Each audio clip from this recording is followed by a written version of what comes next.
죄인 된 우리가 예수 그리스도를 통해 베푸신 은혜를 오직 믿음으로서만 우리가 하나님 앞에 설 수 있으며 의롭게 된다는 이 복음의 진리를 우리가 분명하게 확실하게 깨닫는 것은 너무나 중요합니다.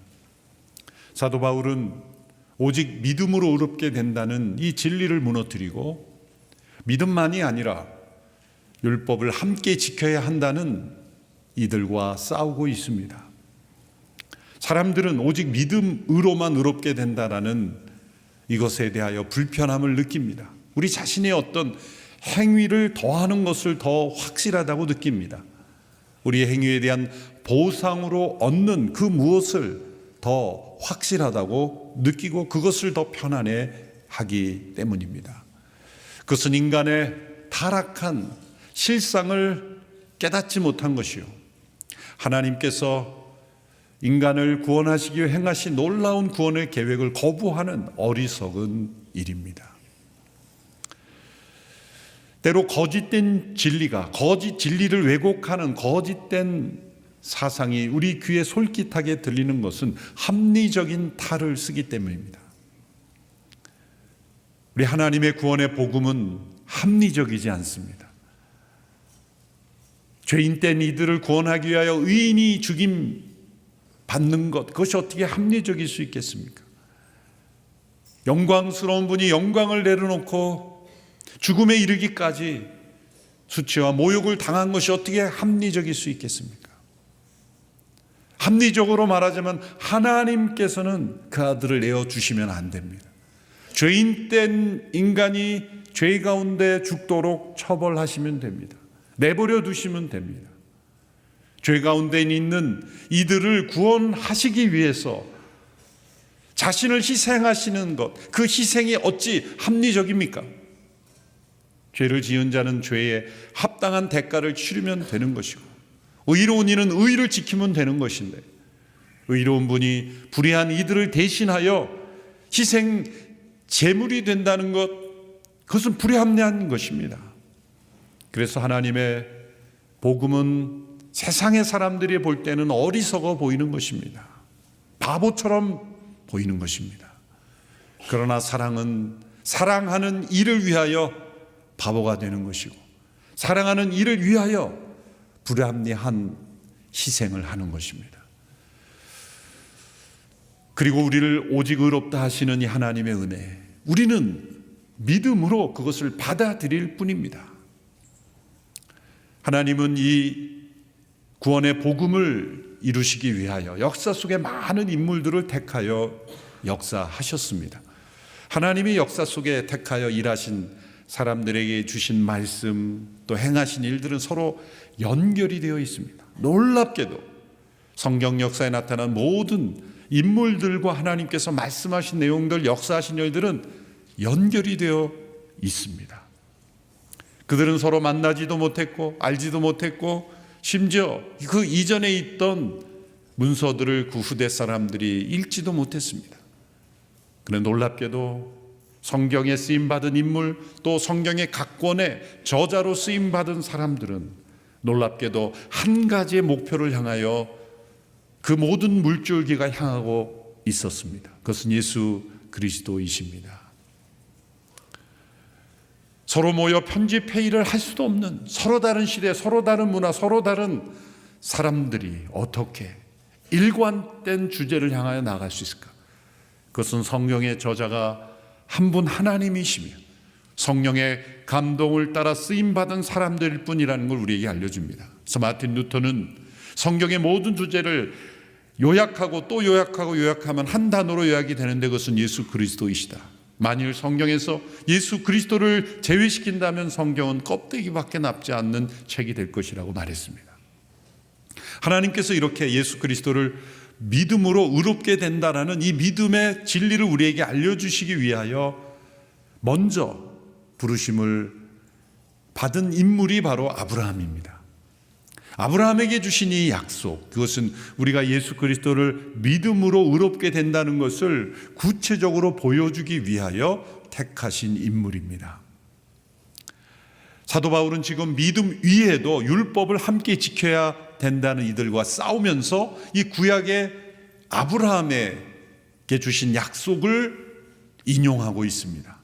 그리고 그들이 중요시하는 모세의 율법과 대조함으로써 그들의 주장이 왜 잘못되었는지를 설명하고 있는 것입니다. 이 아브라함에게 주신 약속은 모세에게 주신 약속보다 율법보다 오늘 17절의 말씀에 보면 430년 전에 주어진 것이다 말씀하고 있습니다. 어느 시점으로 430년을 계산했는지 우린 정확하게 할 수 없지만 대략적으로 그 시기는 맞습니다. 바울의 주장은 이것입니다. 아브라함의 약속이 모세 율법보다 430년 전에 주어졌는데 아브라함이 하나님께로부터 의롭다는 여김을 받은 것은 율법이 없었을 때이다. 아브라함은 믿음으로 하나님께 의롭다함을 받았다. 우리가 지난주에 함께 살펴본 3장 전반부의 본문에서 아브라함이 어떻게 의롭다함을 받았는지 그 내용이 나오죠. 창세기 15장 6절에서 아브라함은 하나님께로부터 아들을 주신다는 약속을 받았지만 그 믿음으로 응답하지 못했습니다. 그래서 양자를 드리라는 하나님의 뜻이 아닌가라고 하나님께 말씀드렸지만 하나님께서는 아니다. 내 몸에서 날 자가 내 후사가 되리라. 그리고 밖으로 데리고 나가 별을 보여주셨습니다. 많은 별을 보여주시며 거듭 말씀하실 때 아브라함의 마음속에 믿음이 일어났습니다. 하나님은 그 믿음을 보시고 의로 여기셨다라는 말씀이 성경에 처음으로 등장합니다. 창세기 15장 6절의 말씀이죠. 아브라함이 믿음으로 의롭게 된 시점은 율법이 주어지기 430년 전의 일이다. 그러면 율법이 있지도 않은 때에 하나님께서 인간을 의롭다 하시는 것을 말씀을 믿는 계시와 말씀을 약속을 믿는 그 믿음을 의로 여기시기로 작정하셨다면 율법이 주어진 이후에도 율법으로 의롭게 되는 것이 아닌 믿음으로 의롭게 되는 것이 아니겠느냐라는 논리로 설명하고 있습니다. 이 약속과 율법은 하나님께서 구원의 역사를 이루시는데 사용한 두 개의 중요한 축입니다. 이 바울의 설명은 구약의 역사의 흐름을 이해할 수 있는 매우 중요한 설명이 되는 것입니다. 한편으로 하나님의 약속이 등장합니다. 많은 인물들을 통하여 아브라함뿐만 아니라 여러 다윗 또 선지자들 통해서 많은 약속들을 주시죠. 그 가운데 이 율법을 계속 하나님은 리마인드 시킵니다.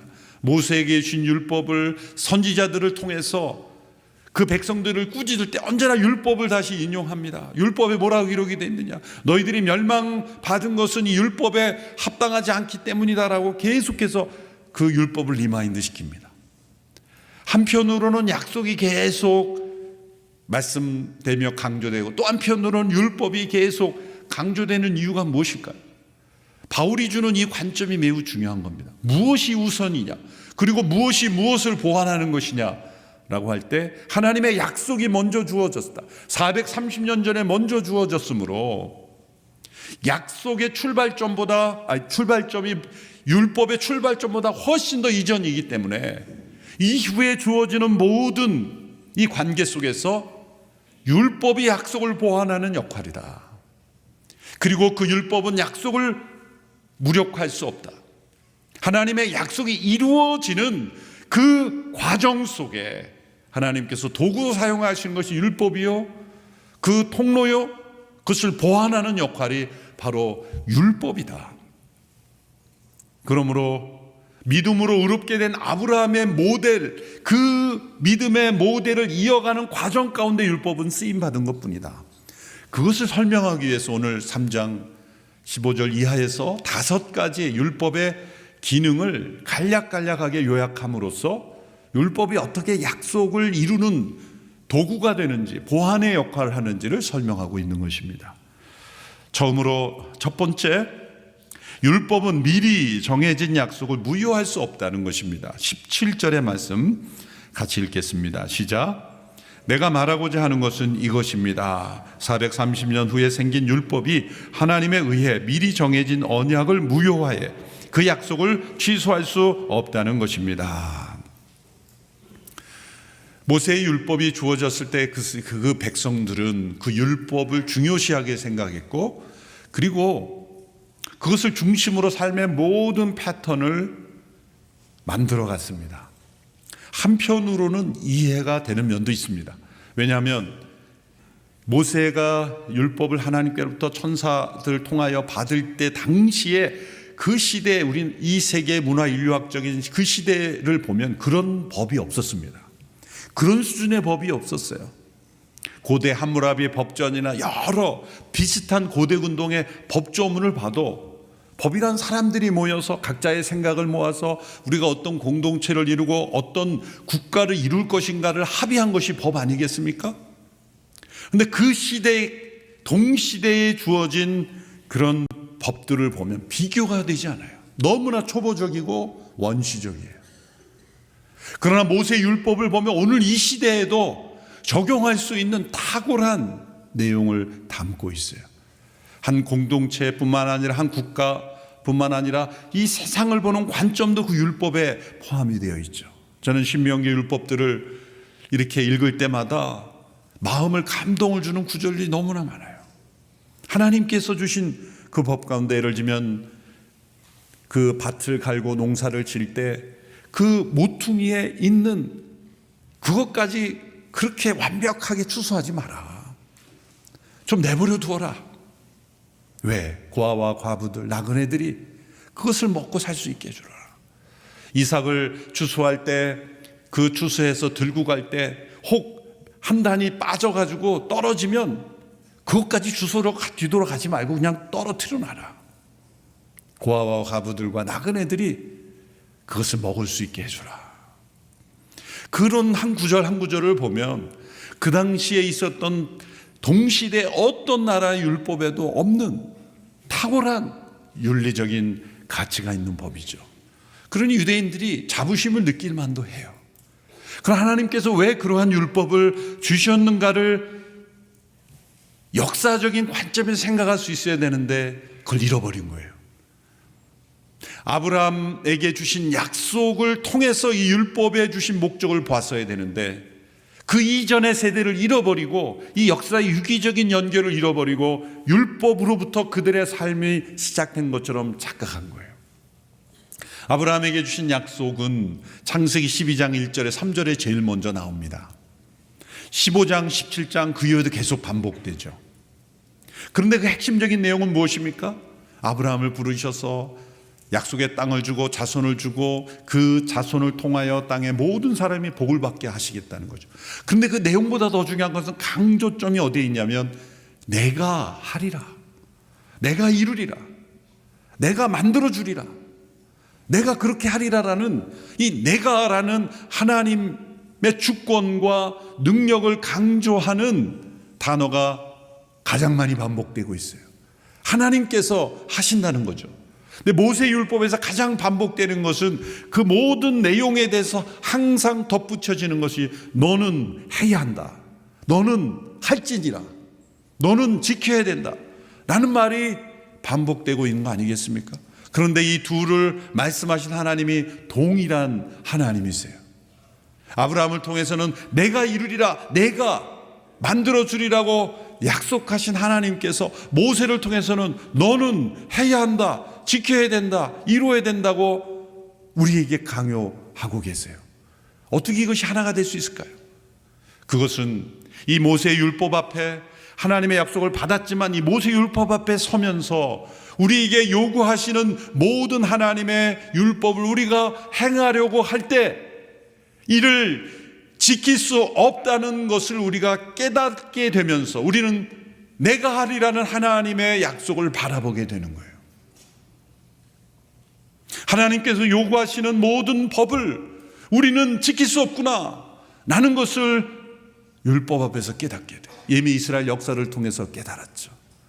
그렇게 율법의 자부심을 가지고 자랑스럽게 여기던 이들이 율법 앞에 불순종한 자가 되어서 바벨론의 아시리아로 포로로 잡혀가고 나라가 망하는 역사가 이스라엘 역사 아니겠습니까? 무엇을 보여주는 겁니까? 그것은 이 율법 앞에 섬으로써 하나님의 약속을 빛나게 하고 그 약속을 바라보게 하고 그 약속을 주신 하나님께서 그러므로 하나님께서 이루시는 것이구나 라는 것을 바라보게 하는 겁니다. 이 율법은 약속을 빛나게 하는 배경이 된다는 겁니다. 별이 언제 빛납니까? 밤하늘에 빛나요. 칠흑같이 어두운 밤일수록 별이 더 반짝이는 것처럼 이 율법 아래에 있는 모든 이들이 바로 하나님의 약속을 바라보게 하는 배경이 된다는 것입니다. 또한 두 번째로 율법은 약속된 자손이 오실 때까지만 유효한 것이다라는 말씀입니다. 19절의 말씀 같이 읽습니다. 시작. 그러면 율법은 무엇입니까? 율법은 약속된 자손이 오시기까지 죄 때문에 더한 것입니다. 이 율법은 천사들을 통해 한 중보자의 손으로 주어졌습니다. 율법은 약속된 자손이 오시기까지 더해진 것이다. 약속된 자손은 누구입니까? 예수 그리스도이십니다. 사도 바울은 16절에 보면은 이 구약의 히브리어 문법을 사용해서 이것을 증거하고 있어요. 하나님께서 아브라함에게 약속된 자손을 주신다, 약속된 자손을 주신다고 했는데 살펴보면 복수형이 아니라 단수형이다. 만약 그걸 복수형으로 했다면 이스라엘 백성들은 우리 같은 혈통의 후손들을 가리키는 것이라고 주장했을 겁니다. 그런데 바울은 정확하게 하나님께서 약속된 자손을 말씀하실 때 복수형으로 쓰신 적이 없고 단수형으로 쓰심으로써 말씀하고 계시다는 거예요. 하나님의 문법을 잘못 쓰신 게 아니라 정확하게 사용하심으로 후대에 오해가 없도록, 신학적 오유가 없도록 하나님이 단수로 쓰셨다는 거예요. 왜 그러셨을까? 아브라함의 약속된 후손이라 함은 곧 아브라함의 혈통으로 오시는 예수 그리스도를 말하는 것이요, 그리고 별과 같이 많아질 것이라는 것은 그를 믿는, 예수님을 믿는 이들이 되어 예수님을 믿는 이들에게 속하여 아브라함에게 연결되는 수많은 사람들을 가리키는 것이다. 혈통적으로 유대인이 아니라 예수 그리스도를 믿음으로 영적 아브라함의 자손이 되는 후손들을 가리키는 것이다. 그것을 우리에게 알려주시기 위해서 복수형으로 후손을 쓰지 않고 단수형으로 썼다고 사도 바울이 강조하고 있습니다. 이 율법은 약속된 자손이 오기까지만 유효한 것이다. 그러므로 예수 그리스도가 오심으로 모든 율법의 기능은 폐하여졌다. 십계명을 비롯한 도덕법은 그대로 원리가 이루어지지만 의식법이나 제사법이나 음식법이나 모든 법들은 다 폐하여진 것이다 강조하고 있습니다. 세 번째로 율법은 모든 사람을 죄 아래에 가두었다 말씀합니다. 22절의 말씀이죠. 시작. 그러나 성경은 모든 것을 죄 아래에 가두었습니다. 이는 믿는 사람들에게 예수 그리스도를 믿는 믿음에 근거한 약속을 주기 위함입니다. 그래서 성경은 율법을 가리키는 것입니다. 가두었다라는 것은 죄수를 감옥에 가둘 때를 의미하는 것이죠. 모든 사람이 죄의 감옥에서 태어납니다. 태어날 때부터 우리는 죄의 감옥에 태어나고 스스로 선택하는 것도 다 죄의 감옥 가운데 있다는 거죠. 왜? 모든 사람을 율법 아래 가둠으로, 그 율법을 통해 죄 아래 가두었다고 말씀합니까? 어느 누구도 죄의 문제에서 나는 상관없다라고 주장할 수 있는 사람이 없도록 하기 위하여 율법을 통하여 다 죄 아래 가둔 거예요. 율법 앞에 설 때 모든 사람이 죄인임이 분명히 드러나기 때문이죠. 태어날 때부터 죄의 감옥에서 태어난다고 한다면 갓 태어난 그 정말 신생아, 정말 꾸밈 없고 정말 그 너무나 예쁜 그 아기의 모습을 보면서 죄의 감옥에서 태어났다고 하면 너무 무자비한 게 아닙니까? 몇 년만 지나보세요. 실체가 드러나죠. 돌만 지나도 실체가 드러나고 죄의 감옥에서 태어난 존재라니, 지극히 자기중심적이고 훈련되지 않는다면 자기밖에 모르는 그런 존재가 되는 거예요. 죄의 감옥에서 태어난, 그걸 어떻게 알겠습니까? 율법 앞에 설 때 모든 사람이 다 죄의 감옥에서 태어났다는 것을 알게 되죠. 또 네 번째로 율법은 모든 사람을 매여 있게 한다, 이런 표현을 썼습니다. 23절 보십시오. 믿음이 오기 전에는 우리가 율법 아래 매여 장차의 시대 믿음의 때까지 갇혀 있었습니다. 여기서 매여 갇혀 있다는 것은 전쟁 용어입니다. 전쟁의 포로가 되어서 이제 감시받고 자유를 박탈되어 포로 수용소에 있는 상태를 가리키는 말이죠. 우리 모두가 죄의 포로가 되어 사단의 종이 되어 있다. 죄를 짓는 순간 우리는 빚진 자가 되는 거예요. 죄의 빚진 자가 되어서 포로가 되어 끌려다니는 것입니다. 포로된 자에게는 자유를 갈망하게 돼 있어요.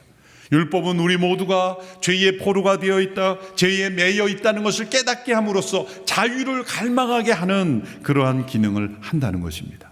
마지막 다섯 번째로, 율법은 모든 사람을 인도하는 선생이 된다라고 말씀했습니다. 24절, 25절 말씀 같이 읽습니다. 시작. 그래서 우리는 그리스도의 때까지 우리를 인도하는 선생이 됐습니다. 이는 우리로 하여금 믿음으로 의롭다고 인정받게 하려는 것입니다. 그러나 이제는 믿음이 왔으므로 우리는 더 이상 율법이라는 선생 아래 있지 않습니다. 이 선생이라는 단어가 번역하기가 어렵습니다. 우리말엔 선생이라고 되어 있지만 개역 개정에서는 초등교사, 초등학교 교사라는 뜻이 아니죠. 번역하기가 어렵습니다. 개역 번역에서는 몽학 선생 이렇게 번역을 했어요. 다 불충분한 번역들입니다. 몽학 선생이나 초등교사나 선생이나, 그것은 이 선생 혹은 교사라는 것은 아이들에게 지식을 가르치고 교양을 쌓도록 인도하는 긍정적 의미의 기능이기 때문입니다. 그런데 선생이라고 번역된 헬라어 파이다고고스라는 것은 우리가 생각하는 그런 교사, 선생이라는 기능이 아닌 좀 특수한 기능을 가진 사람입니다. 오늘날에는 그런 기능이 사실 없어요. 그래서 번역이 힘든 겁니다. 당시에 이 파이다고고스라고 불리는 사람은 좀 경제적으로 안정된 가정의 자녀를 훈육하기 위해서 뭐 등하굣길에 이렇게 보호자나 인도자가 될 뿐만 아니라 그 아이의 일거수일투족에 감시하며 잘못을 꾸짖고 야단치고, 그래서 그 당시에 그림들을 보면 이 파이다고고스가 매를 들고 있습니다. 아이 앞에. 그 누구냐, 부모가 아니라 종인데 그 자녀를 올바로 버릇없이 자라지 않게 하기 위하여 훈육의 그 권한을 준 거예요. 그래서 야단치는 역할, 꾸짖는 역할, 잘못된 것을 때로 체벌할 수 있는 그러한 권한을 부여했다는 거예요. 오늘날 그런 기능이 없기 때문에 이 번역이 어려운 거예요. 그 당시 일반적인 의미의 교사, 선생을 의미하는 디다스칼로스라는 그 단어는 따로 있었기 때문이죠. 생각해보면 우리나라 사회에서 이런 기능이 어떤 기능인가 생각해 보니까 요즘에는 그런 기능이 아마 없죠. 요즘은. 그런데 저희 중고등학교 때만 해도 학교 들어가면 이 교사 선생님들이 보라가면서 훈육관 역할을 하셨잖아요. 또 이 고학년을 세워서 그렇게 하기도 하고, 그래서 복장 검사하고 또 교복 검사하고 옷을 제대로 입었는지, 그래서 머리가 길면 기계를 가지고 막 그 교문 앞에서 막 밀기도 하고, 연세 드신 분들은 그런 경험 해본 적도 있어요. 때로는 심하게 막 가운데를 막 밀어버리기도 하고, 그리고 막 교실에서 그게 화적거리서 막 웃고 말이죠. 머리 재밌다 그러죠. 오늘날 같으면 다 고소하고 뭐 난리 나죠. 인권위에 고발하고 난리 날 텐데, 그때는 뭐 그런 당연한 줄 알고, 그래도 스승의 날 되면 스승의 노래 부르면서 감사히 하고 막 이랬던, 좀 정감이 있었던 시대에 있던 것 같은데, 오늘날에는 찾아보기 어려운 그런 기능, 훈육관이었다. 그러니까 잘못을 지적하기 위해서 존재하는 기능이에요. 그게 파이다고고스라는, 여기에 선생이라는 단어로 번역된 율법을 바울이 그 당시에 있었던 그런 기능을 가진 종을 가리켜 율법은 그런 기능이다.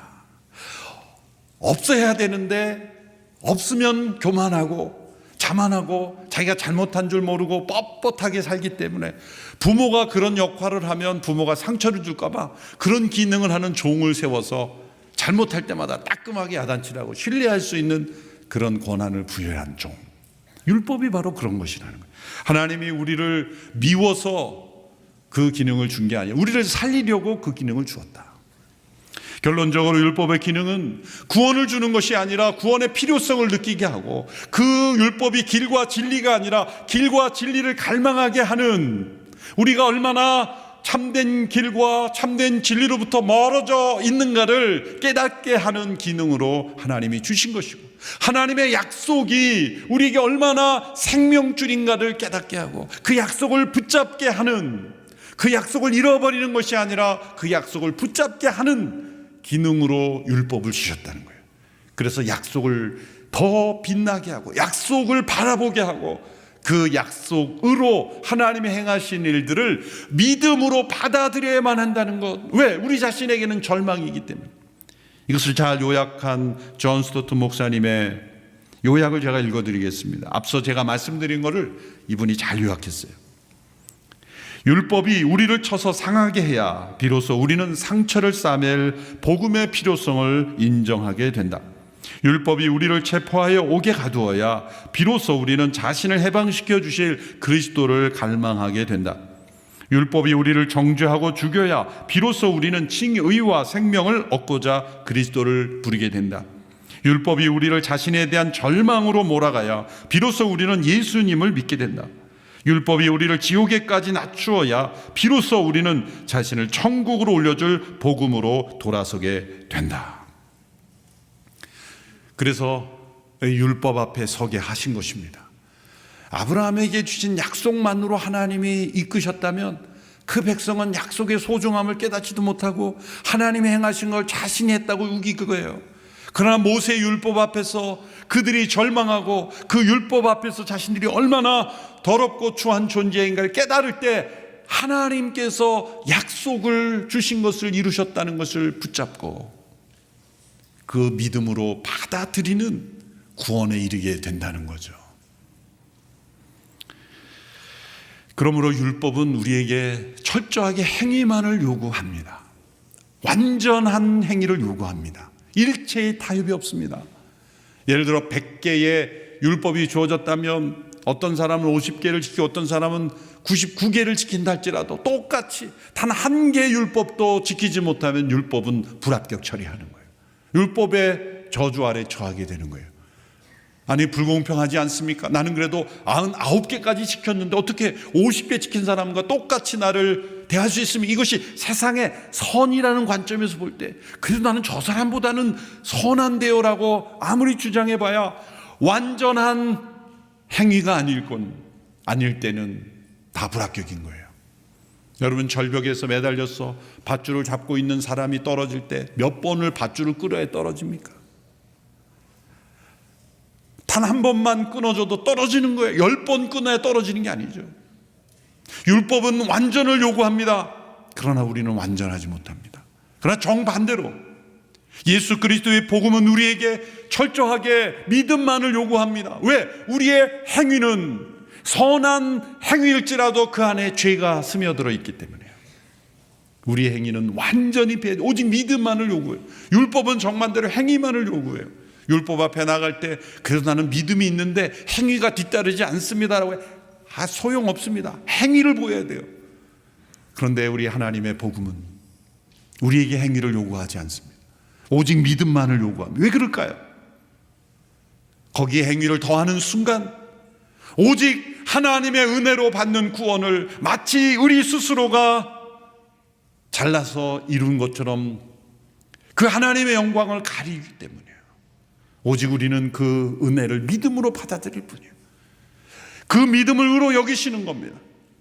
놀랍게도 오직 이 하나님이 행하신 모든 일을 처음부터 끝까지, 머리끝부터 발끝까지, 처음부터 마지막까지 오직 예수님이 행하신 일을 믿음으로 받아들임으로 의롭게 된 것을 믿는 자는 놀랍게도 선한 행실을 하게 돼요. 의롭게 되기 위한 행실이 아니라 의롭게 된 자로서 변화된 삶을 살게 되는 것입니다. 이것은 오직 은혜에 대한 응답일 뿐입니다. 이러한 변화를 우리에게 가져다 주는 거죠. 철로 역정의 저자이신 존 번연도 이러한 차이를 문학가답게 문학적 표현으로 이렇게 설명했어요. 율법은 우리에게 달리라고 명령한다. 그러나 손도 발도 주지 않는다. 그러나 복음은 우리에게 더 기쁜 소식을 주는 것은 우리에게 날아가라고 하며 날개를 달아 주시는 것이다. 아름다운 표현입니다. 그러므로 믿음 이외의 율법도 지켜야 된다는 이들의 주장은 허구이며 거짓이며 잘못된 것이다. 이제 그리스도께서 오심으로 이제 믿음의 때가 왔다. 오늘 본문에도 믿음의 때가 오기까지, 믿음이 오기까지, 믿음이 왔다, 이렇게 주장하는 거예요. 하나님은 오직 믿음으로 예수 그리스도가 행하신 일을 받아들이는 이 때를 위해 하나님은 역사하셨고, 그래서 이거 역사의 분기점이 되고 BC와 AD가 구분되는 것입니다. 예수 그리스도 그분을 믿음으로 사는 삶으로 변화된 거예요.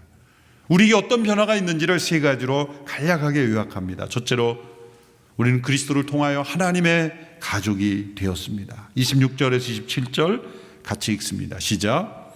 여러분은 모두 그리스도 예수 안에서 믿음으로 하나님의 아들들이 됐습니다. 그리스도와 합해 세례를 받은 사람은 모두 그리스도로 옷 입었기 때문입니다. 이 그리스도로 옷 입는다는 의미가 어떤 의미일까요? 하나님의 유일하신 아들은 예수 그리스도 한 분뿐입니다. 우리는 하나님의 피조물입니다. 예수님은 하나님께서 낳으신 아들이에요. 우리는 하나님께서 낳은 자녀들이 아니에요. 우리는 하나님께서 흙으로 생기를 불어넣은 피조물이에요. 낳은 예수님과 만들어진 우리인데, 피조된 우리들이 타락하여 하나님을 배반하고 악에 속한, 죄에 속한 종이 되었을 때, 사단의 자녀들이 되었을 때, 하나님은 낳으신 그 아들을 통하여, 그 아들의 희생을 통하여 피조된 우리들을 그분으로 옷 입히셔서 다 우리를 하나님의 자녀들이 되게 하셨다는 거예요. 여기 아들들이라는 면에서 딸들 우리는 예외하는 거냐, 섭섭해하지 마세요. 왜 이게 아들들이라 그랬냐면, 예수님이 하나님이 낳으신 아들이기에 그분 안에서 그분처럼 우리를 양자로 받아주셨다는 거예요. 입양하셔서 하나님의 가족이 되게 하셨다. 그래서 그리스도로 옷 입히셨다는 거예요. 피조물인 우리를 하나님의 자녀들이 되게 하셨다는 거예요. 얼마나 놀라운 변화입니까? 그분 안에 있는 생명을 우리에게 넣어주시고, 그분으로 우리를 옷 입혀주시고, 그분의 의로 우리를 덧입혀 주셔서 피조물인 우리를 하나님의 자녀가 되게 하셨다는 이 놀라운 변화를 하나님이 이루셨다는 거예요. 둘째로, 그러므로 우리는 그리스도 안에서 하나가 되었다는 것입니다. 28절의 말씀 같이 읽습니다. 시작. 유대 사람도 없고 그리스 사람도 없고 종도 없고 자유인도 없고 남자도 없고 여자도 없습니다. 여러분 모두는 그리스도 예수 안에서 하나이기 때문입니다. 율법이 모든 사람을 예외 없이 죄 아래 가둠으로써 죄인임을 깨닫게 하는 것처럼, 마찬가지로 복음도 모든 사람을 예외 없이 믿음으로 의롭게 함으로 하나 되게 하는 것입니다. 인종이나 계층이나 성별이나 모두 그리스도 안에서 평등한 존재가 되게 하셨습니다. 구분이 없다는 것이 아닙니다. 구분 자체가 사라진다는 것이 아니죠. 여기에 남자도 없고 여자도 없습니다, 이 말씀을 이상하게 해석하는 분들이 있어요. 남자를 여자처럼, 여자를 남자처럼 생각할 수 있겠다는 해석이 아니죠. 구분이 없어진 게 아니라 이런 성별, 인종, 어떠한 계층의 구분이 예수 그리스도 안에서 믿음으로 의롭게 된다라는 이 평등한 하나님의 은혜를 무너뜨릴 수 없다는 거예요. 사회적 차별을 없애려는 수많은 법과 제도들이 존재했지만, 법과 제도로 사람 내부의 깊은 인식 속에 있는 이 차별은 사라지지 않습니다. 그것은 오직 예수 그리스도 앞에서 우리 모두가 죄인이며 율법 앞에 죄 아래 갇힌 자였지만 그리스도로 의롭게 된, 용서받은 죄인이라는 이 하나님의 은혜에 대한 고백만이 그 공동체를, 그 사회를 차별 없는 사회로 만드는 것입니다. 더 나아가 셋째로, 우리는 약속의 상속자가 되었습니다. 3장 29절 함께 읽겠습니다. 시작. 만일 여러분이 그리스도께 속한 사람이면 여러분은 아브라함의 자손이요 약속을 따른 상속자입니다. 20대 젊은 시절 제가 이 말씀을 읽는 가운데 저는 전율을 느꼈습니다. 내가 예수님을 믿는다면 그리스도에 속한 사람이고, 그러면 아브라함의 자손이고 약속을 따른 상속자이다. 구약과 신약이 연결될 뿐만 아니라 신약과 내가 연결이 되는 거예요. 성경의 역사가 고대 문서로 끝나는 게 아니라 살아있는 문서가 되는 것이고, 나의 믿음이 역사적인 계승을 이어가는 믿음이 되는 거예요. 아브라함의 모든 이야기가 나의 이야기가 되는 거예요. 예수 그리스도 안에서. 진정한 아브라함의 자손은 혈통적인 유대인이 아니에요. 예수 그리스도를 믿는 이들이라는 거예요. 그리스도께 속한 자가 아브라함의 자손이 거꾸로 올라가는 겁니다. 이제 아브라함의 약속을 통해서 설명했죠. 이제 다시 역으로 우리가 예수 그리스도를 믿기에 이제는 아브라함의 모든 약속이 이제 우리에게 주어진다. 율법은 폐하해졌다. 율법은 일시적인 것이다. 그 약속이 이제 율법을 통하여 우리에게 구원의 약속으로 나타났다. 그리고 그 약속이 우리에게 주어졌다는 거예요. 여러분, 이것을 깨달을 때 우리는 시간의 흐름 속에 표류하는 존재가 아니라는 것을 깨닫습니다. 우리는 아브라함의 영적 후손이요, 이제 그에게 주신 약속이 살아있는 상속자로서의 권위와 그런 가치와 그런 능력을 부여받은 상속자라는 것, 이것을 믿고 우리가 믿음 가운데 굳게 서는 우리 모두가 되기를 축원합니다. 하나님의 복음은 우리를 사로잡는, 우리를 구원하실 뿐만 아니라 우리를 능력 있게 하고 우리를 영원한 나라로 이끄시는 하나님의 능력입니다. 이 복음을 확신하고 더 깊이 체험하기를 갈망하는 우리 성도들이 되기를 축원합니다. 기도하겠습니다. 하나님 아버지, 오직 믿음으로 우리를 의롭다 하신다는 하나님의 구원에 이 놀라우신 계획에 우리가 역사를 통하여 우리의 신앙의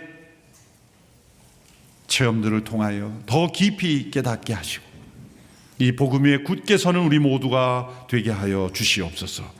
예수님의 이름으로 기도하옵나이다.